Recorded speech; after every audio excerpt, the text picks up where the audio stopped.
बिस्मिल्लाहिर्रहमानिर्रहीम। अस्सलाम वालेकुम। उम्मीद है आप सब खैरियत से होंगे। तो अभी हम शुरू करते हैं इंशाअल्लाह केमिस्ट्री डिस्कशन। आपने जो दिया पेशेंट मेडिको का वीक 1 आपका कंप्लीट हो गया, जिसमें आपका केमिस्ट्री का सिर्फ एक ही चैप्टर था, fundamental principle of basic organic chemistry. इसमें होप्स हो कि आपने अच्छी तरह से तैयार किया होगा। चलें हम देखते हैं। क्वेश्चन नंबर 1 है which of the following is cis isomer. Fumaric acid, tartaric acid, malic acid, lactic acid. तो सबसे पहले तो आपको पता होगा सिस और ट्रांस आइसोमरिज्म होती क्या है।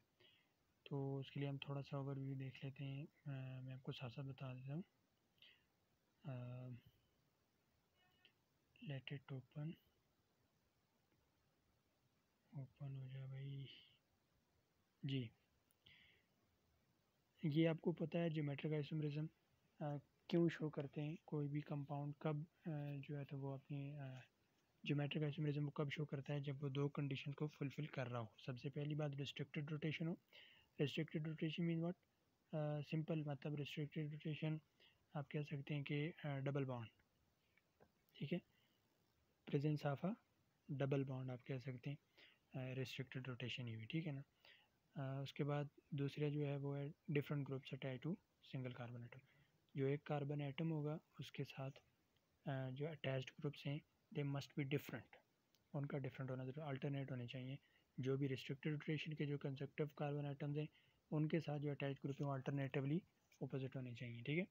अब आपको ये सारे जो भी कंपाउंड्स आपको आपकी ऑर्गेनिक केमिस्ट्री में जितने भी कंपाउंड्स आपके दिए हुए, आई विल ट्राई कि मैं उनकी एक लिस्ट बना के आपको दे दूँ, जिनके आपने सारे स्ट्रक्चर फार्मूलाज वगैरह वो आपने एक लिस्ट की फॉर्म में लिख लेने और उन्हें याद रखना है। तो ये सिर्फ मैंने और 4 ऑप्शन वाले आपके सामने लिखे हुए। टार्टारिक एसिड जो है सिंपल सी बात है, आपने याद रखने हैं 2 कार्बोक्सिलिक और 2 हाइड्रोक्सिल ग्रुप्स अटैच्ड हैं, ठीक है, C4H6O6। और दूसरा है लैक्टिक एसिड C3H6O3। ज़ाहिर सी बात है ये दोनों शो नहीं कर सकते हैं क्योंकि इनके अंदर कोई रिस्ट्रिक्टेड रोटेशन आपको नहीं दिखाई दे रही, तो ये ज्योमेट्रिक आइसोमरिज्म शो कर ही नहीं सकते। दूसरे दो ऑप्शन को देखते हैं, मैलिक एसिड और फ्यूमेरिक एसिड। इन दोनों को आपने याद रखना है, अक्सर पूछा भी जा सकता है। ये दोनों जो हैं इनमें रिस्ट्रिक्टेड रोटेशन मौजूद है, और जो रिस्ट्रिक्टेड रोटेशन के राउंड जो कंसेप्टिव कार्बन एटम है उन दोनों के साथ जो है वो नंबर ऑफ ग्रुप्स जो अटैच हैं वो डिफरेंट है। ये देख सकते हैं आप, एक हाइड्रोजन है, दूसरा कार्बोक्सिल ग्रुप अटैच है, दोनों के साथ एक हाइड्रोजन और एक कार्बोक्सिल ग्रुप अटैच है, दोनों डिफरेंट है। यानी अगर आप देखें डिफरेंट होने का मतलब सिंपली ये कि ये हाइड्रोजन था और अगर यहाँ पे भी हाइड्रोजन अटैच होता तो अब ये जो कंपाउंड है ये फिर ज्योमेट्रिक आइसोमरिज्म शो नहीं कर सकता था। अब ये डिफरेंट हैं तो ये ज्योमेट्रिक आइसोमरिज्म शो कर सकता है, ठीक है, सिंपल। उसके बाद आप देखें अब आपने इसमें देखना ये है कि सिस कौन सा और ट्रांस कौन सा है। सिस आइसोमर्स वो होते हैं जिनमें जो सेम ग्रुप्स में वो on the same side of the double bond हो। हाइड्रोजन है इस तरफ, हाइड्रोजन इस तरफ है, इसका भी हाइड्रोजन इस तरफ, कार्बोक्सिलिक इस तरफ, कार्बोक्सिलिक इस तरफ, तो ये होगा आपका सिस आइसोमर। जबकि दूसरी तरफ आप देखें अपोजिट साइड पे similar groups on opposite side of the conceptive carbon items around the double bond या रिस्ट्रिक्टेड रोटेशन आप कह सकते हैं, तो वो होगा ट्रांस आइसोमर। फ्यूमेरिक एसिड जो है वो ट्रांस आइसोमर है किसका, मैलिक एसिड का, और मैलिक एसिड आइसोमर है फ्यूमेरिक एसिड का। उसके बाद अच्छा, तो ये चीज़ आपने क्लियर कर लेनी है। आपको पूछा गया था cis isomer, that is malic acid. Number 2 है number of sigma and pi bonds in 1 butene 3 ion. सबसे पहले तो आपको आईयूपैक नेम से स्ट्रक्चर बनाना भी आना चाहिए। स्ट्रक्चर से आप आईयूपैक नेम जो है वो आप लिख लेते हैं, इसकी तो आप प्रैक्टिस कर लेते हैं आप लोग, लेकिन अक्सर बच्चे जो है वो आईयूपैक नेम से स्ट्रक्चर बनाना नहीं आता हो रहा, नहीं जो है तो बना सकते। तो इस चीज़ की भी आपने प्रैक्टिस करनी है कि आप आईयूपैक नेम से स्ट्रक्चर ड्रा कर लें। तो सबसे पहले आपको नंबर ऑफ़ पाई बॉन्ड और सिग्मा बॉन्ड फाइंड करने के लिए इसका स्ट्रक्चर ड्रा करना होगा। इसका जब आप स्ट्रक्चर ड्रा करेंगे तो वो कुछ ऐसा होगा आपके पास, ऐसा होगा। ये आप देख सकते हैं, this one is 1 butene 3 ion, आप देख सकते हैं। आपने इसको खुद भी ड्रा करना है और अब आपने इसमें से गिन लेना है कि सिग्मा बॉन्ड कौन से हैं और कितने, और पाई बॉन्ड। आपको पता है ऑल सिंगल बॉन्ड और सिग्मा बॉन्ड, डबल बॉन्ड के अंदर एक सिग्मा बॉन्ड होता है, एक पाई बॉन्ड, और ट्रिपल बॉन्ड के अंदर एक सिग्मा बॉन्ड होता है और 2 पाई बॉन्ड। तो ये जब आप कैलकुलेट करेंगे तो आपको मिलेंगे 7 sigma bonds and 3 pi bonds, इसमें आपको मिल जाएंगे। ये आपने कैलकुलेट भी कर लेना है, इसमें कोई ऐसा मुश्किल नहीं है। बताने की बात यह है कि आपको आईयूपैक नेम से स्ट्रक्चर बनाना आना चाहिए। विच of the following could not exhibit geometric isomerism.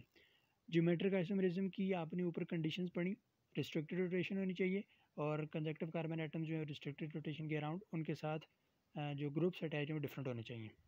उन दोनों के आपस में डिफरेंट नहीं होने चाहिए, उस एक कार्बन के साथ अटैच्ड ग्रुप डिफरेंट होने चाहिए। अब आपके लिए एक असाइनमेंट के तौर पे ये जो पहले ऑप्शन में पहले वाले 3 जो कंपाउंड आपको दिए हुए हैं, 2 ब्यूटीन है, 1 ब्रोमो, 2 क्लोरोप्रोपेन है और 2 प्रोपीन और 2 पेंटीन है। इनके स्ट्रक्चर्स आपके लिए असाइनमेंट है, आप लोग ड्रा करके जो पेशेंट मेडिको का जो ऑफिशियल ग्रुप में जिस आप ऐड है तो उसमें आप लोग भेजेंगे। ये कल शाम तक आपके पास ये टाइम है आपकी इस असाइनमेंट को पूरा करने के लिए, ठीक है। 2 ब्यूटीन है, उसका स्ट्रक्चर आपके सामने ड्रा किया हुआ है, ये भी आपने खुद ड्रा करना है। 2 ब्यूटीन को जब आप स्ट्रक्चर ड्रा करते हैं तो आप देखते हैं रिस्ट्रिक्टेड रोटेशन मौजूद है और दोनों कार्बन के साथ एक कार्बन के साथ जो अटैच्ड ग्रुप है वो डिफरेंट है। एक हाइड्रोजन है और दूसरा जो है वो मिथाइल है। इसके साथ भी एक हाइड्रोजन है, एक मिथाइल है। अगर दोनों इसके साथ यहाँ भी हाइड्रोजन था, अगर यहाँ भी हाइड्रोजन होता या यहाँ मिथाइल होता तो फिर ये ज्योमेट्रिक आइसोमेरिज्म शो नहीं कर सकता था। रिस्ट्रिक्टेड रोटेशन तो थी बट जो अटैच्ड ग्रुप है वो डिफरेंट ना होते अगर, तो ये आइसोमेरिज्म जो ज्योमेट्रिक आइसोमेरिज्म शो ना कर सकता। अब ये कर सकता है, शो कर सकता है ज्योमेट्रिक आइसोमेरिज्म। ये ट्रांस हुआ चूँकि ऑपोजिट साइड पे सिमिलर ग्रुप्स और similar groups on the same side है तो ये सिस हुआ।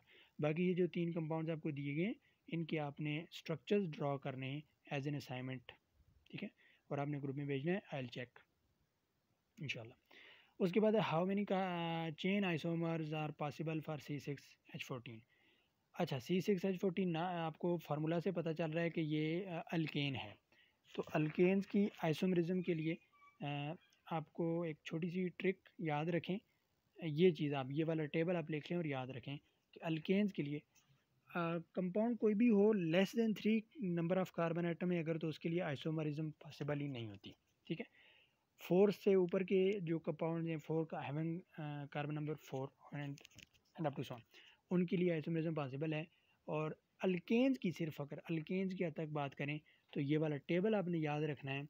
आपको कैलकुलेट करने की या देखने की ड्रा करने की जरूरत नहीं पड़ेगी, जिसमें जो का alkanes having 4 carbon atoms will have number of isomers कितने होंगे, उसके 2 आइसोमर्स होंगे।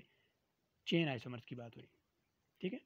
5 कार्बन वाले के 3, 6 कार्बन वाले के 5, 7 वाले के 9, 8 वाले के 18, 9 वाले के 35, 10 वाले के 75 होंगे। अब आपको जो पूछा गया है उसमें कितने 6 कार्बन एटम्स है, तो 6 वाले के लिए कितने पॉसिबल हैं, 5 आइसोमर्स पॉसिबल हैं। ये चीज़ ठीक है आपने याद रखनी है। अच्छा, उसके बाद आइसोमरिज्म पे जो शॉर्ट ट्रिक्स हैं, बड़ी ज़बरदस्त ट्रिक्स हैं, उनको फॉलो करते हुए आपको ये है कि आपको पता है MD-CAT में इतना टाइम तो होता नहीं है कि आप ड्रॉ करने लग जाएं और ड्रॉ करके देखें कितने आइसोमर्स पॉसिबल हैं और ये है वो आप टू सॉन। तो उसके लिए ट्रिक्स हैं, या आप यूट्यूब पे सर्च कर सकते हैं। स्टार अकेडमी इस्लामाबाद के नाम से वो चैनल है, यूट्यूब चैनल है। सर अख्तर अब्बास साहब है, स्टार अकेडमी इस्लामाबाद के हेड हैं, केमिस्ट्री के टीचर हैं, बहुत ही इनकी क्लास की ट्रिक्स बताते हैं, उनको आप ज़रूर कंसर्न करें, ठीक है। उसके बाद है which of the following is an isomer of ethanol. अच्छा, तो इसमें शॉर्टकट सी बात आपने ये याद रखनी है कि जो अल्कोहल्स होते हैं, alcohols and ethers are functional group isomers. Alcohol कोई भी हो और ईथर हो, अगर उनका जो मॉलिक्यूलर फार्मूला जब सेम है तो फिर वो आपस के क्या हैं, हर कोई जिनका भी मॉलिक्यूलर फार्मूला सेम है वो आपस के क्या हैं, फंक्शनल ग्रुप आइसोमर्स हैं। तो आपने इसको देखा ये एथेनॉल है, अल्कोहल है, तो आपने इनमें ढूंढना है ऑप्शंस में कि ऑप्शन में ईथर कौन से हैं। अब ऑप्शन में आपको 2 ईथर नज़र आ रहे हैं, डाईइथाइल ईथर, डाईमिथाइल ईथर। अब आपने इनके जो आप जब आप इनका स्ट्रक्चर फॉर्मूला लिखेंगे तो आप देखेंगे डाईइथाइल ईथर के जो नंबर ऑफ कार्बन आइटम्स हैं वो एथेनॉल में एथेनॉल से ज़्यादा हैं। सो आइसोमरिज्म पॉसिबल ही नहीं है अगर मॉलिक्यूलर फार्मूला सेम नहीं है। डाईमिथाइल ईथर का मॉलिक्यूलर फार्मूला एथेनॉल से मिलता है, सेम है। So these are functional group isomers. उसके बाद है जी state of hybridisation in carbocation. Carbocation जो है उस वो एक इलेक्ट्रॉन लूज़ करता है जब कार्बन उसके बाकी 3 बॉन्ड पेयर रह जाते हैं, एक इलेक्ट्रॉन लूज हो जाता है, कोई लोन पेयर नहीं रहता, तो इसकी जो हाइब्रिडाइजेशन है वो sp2 रह जाती है। ये बात हमने याद रखनी है। Which of the following does not have sp3 hybridisation. Water में, इथेन में, मीथेन में, ये तीनों आपके सिलेबस में मौजूद हैं। हाइब्रिडाइजेशन इनकी डिटेल में आप अपने एग्जाम्स में एज अ लॉन्ग क्वेश्चन भी याद करते हैं और इनको आपने एज अ कॉन्सेप्ट भी याद रखना है हाइब्रिडाइजेशन के हवाले से, ठीक है। इन तीनों में sp3 होती है, लेकिन bf3 में जो आपके पास हाइब्रिडाइजेशन है वो कौन सी होती है, sp2 हाइब्रिडाइजेशन होती है आपका bf3 में। ट्राइगोनल प्लेनर शेप और 120 डिग्री का जो 120 डिग्री में बॉन्ड एंगल और ये सब, ये चीज़ें आपको पता भी हैं और आपने याद भी रखनी है, ठीक है। उसके बाद है जी आपके पास the carbon atom of HCHO। अच्छा, HCHO है क्या, आपको पता होना चाहिए क्या चीज़ है जी, क्या चीज़ है, ये फॉर्मेल्डिहाइड है, ठीक है। तो फॉर्मेल्डिहाइड है, तो इसका आप जब इसका स्ट्रक्चर, ये सिर्फ मॉलिक्यूलर फार्मूला लिखा हुआ है, आप इसका स्ट्रक्चर फार्मूला जब लिखेंगे तो वो आपको ऐसा दिखेगा, ऐसा आप देख सकते हैं। कार्बन के साथ डबल बॉन्ड है, जब भी carbon doubly bonded carbon is always, always तो नहीं भी कह सकते, मे बी कोई ऐसी पॉसिबिलिटी हो, बट 99.9% आप कह लें कि डबली बॉन्डेड कार्बन जो है वो sp2 हाइब्रिडाइज्ड होता है, ट्रिपली बॉन्डेड कार्बन sp हाइब्रिडाइज्ड होता है, और सिंगल बॉन्डेड कार्बन जो है वो हमेशा क्या होता है, हमेशा sp3 हाइब्रिडाइज्ड होता है। sp हाइब्रिडाइज्ड होता है ट्रिपली बॉन्डेड, sp2 हाइब्रिडाइज्ड होता है doubly bonded, single bonded carbon जो होता है वो हमेशा sp3 हाइब्रिडाइज्ड होता है। उसके बाद है जी which of the following is not heterocyclic, this is your another assignment, उसी के साथ आपने इसको भी करना है।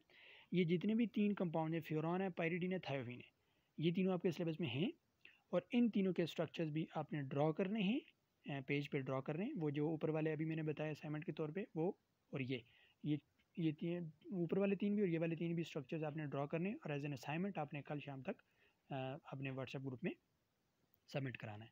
तो एनिलीन को देखते हैं। अच्छा, हेट्रोसाइक्लिक बताना है कि कौन सा हेट्रोसाइक्लिक नहीं है, होमोसाइक्लिक, हेट्रोसाइक्लिक, ये आपको पता है। हेट्रो जो साइक्लिक कंपाउंड की आगे दो फर्दर क्लासिफिकेशन है। होमोसाइक्लिक मीन्स जो जो एक रिंग बन रही है, रिंग स्ट्रक्चर जो साइक्लिक स्ट्रक्चर बन रहा है, उसमें it contains single type of atoms, ठीक है, यूजुअली कार्बन एटम आप कह सकते हैं। जो हमारे आपके जो सिलेबस में जो साइक्लिक है उन सब में जो चेन है वो कार्बन एटम की चेन है। तो आप कह लें कि जो वो रिंग, ऐसे कंपाउंड जिनकी जो रिंग है वो सिर्फ कार्बन एटम पे मुश्तमिल हो, वो होमोसाइक्लिक हो गई। आपके सिलेबस में कार्बन एटम ज़रूरी नहीं है सिर्फ कार्बन हो, और भी कोई हो सकता है, लेकिन रिंग के अंदर सारे के सारे जो एटम्स हैं वो सेम होने चाहिए। हेट्रोसाइक्लिक में ये ज़रूरी नहीं है कि सारे सेम हो, maybe there is one different, more than one, maybe more than one different, कुछ भी हो सकता है। तो which of the following is not heterocyclic, बाकी बाकी सारे हेट्रोसाइक्लिक होंगे सिर्फ एक को छोड़ के। अब वो एक कौन सा है, एनिलीन लगा हुआ है। चलें एनिलीन का स्ट्रक्चर देखते हैं। एनिलीन है कि जी स्ट्रक्चर आप ये बेंजीन वाले चैप्टर में भी आप इसको देख लेंगे। एनिलीन जो है वो बेंजीन रिंग के साथ NH2 ग्रुप अटैच है, तो ये इसका कॉमन नेम है एनिलीन, ठीक है, ये आपने याद रखना है।